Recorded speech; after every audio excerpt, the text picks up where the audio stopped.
Hello friends, welcome to my channel. అందరూ ఎలా ఉన్నారు? అందరూ బాగున్నారా?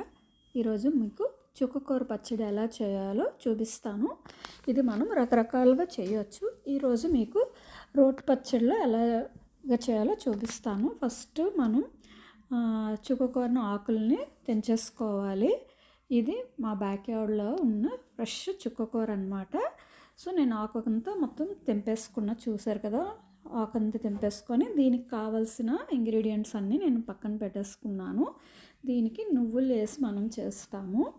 సో ఫస్ట్ ఏంటి అని అంటే, ఒక ప్యాన్ పెట్టుకొని అందులో కొంచెం 1 టీ స్పూన్ లాగా ఆయిల్ వేసుకొని తగినన్ని ఎండుమిర్చి, జీలకర్ర, ధనియాలు వేసి మనం ఫ్రై చేసేసుకొని పక్కన పెట్టుకోవాలి.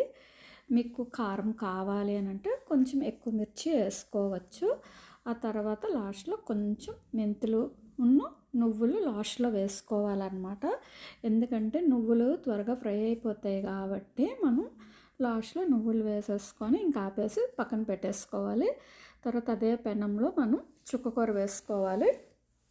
చుక్కకూర మనకి ఆకు తత్వమే మనకి పులుపు ఉంటుందన్నమాట. సో మనం చింతపండు వేయకపోయినా పర్వాలేదు. ఇది మనకి 1 మినిట్లో కుక్ అయిపోతుంది, ఎందుకంటే చాలా స్పీడ్గా మనకి ఇది కుక్ అవుతుంది. సో నేనేంటి ఇంకొంచెం ఒక 2 మినిట్స్ ఉంచేసి మిగతాది కూడా కుక్ చేసేసుకున్నాను.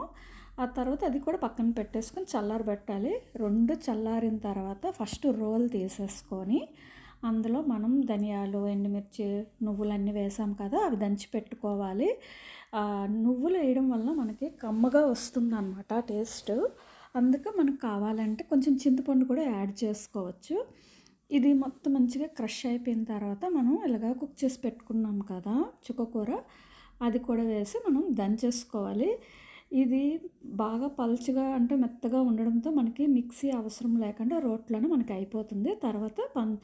తర్వాత మనం సాల్ట్ వేసేసుకొని ఉల్లిపాయలు కొంచెం పెద్ద ముక్కలుగానే వేసుకోవచ్చు, లేకపోతే చిన్నగా ఇట్లా వేసి మళ్ళీ ఒక్కసారి దంచేసుకోవాలి. పెద్ద ముక్కలు అయితే మనం చక్కగా దంచి పెట్టుకోవచ్చు. సో మనకి ఇక్కడితో మనకి పచ్చడి అనేది రెడీ అవుతుంది. తర్వాత మనం పోపు పెట్టుకోవాలి. పోపు పెట్టకపోయినా కూడా మనం ఇది డైరెక్ట్గా తినేయవచ్చు అనమాట.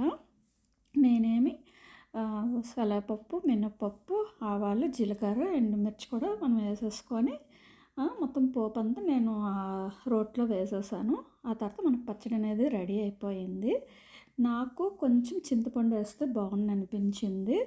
సో పులుపు తక్కువగా తిన్న వాళ్ళకి అవసరం లేదు, కొంచెం ఎక్కువ తింటే వాళ్ళు చింతపండు కొంచెం వేసేసుకోవాలి.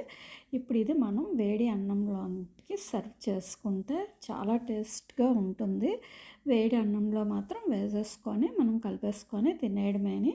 పెరుగన్నం కూడా బాగుంటుంది. మోస్ట్లీ ఇది వేడి అన్నంలోనికే బాగుంటుంది.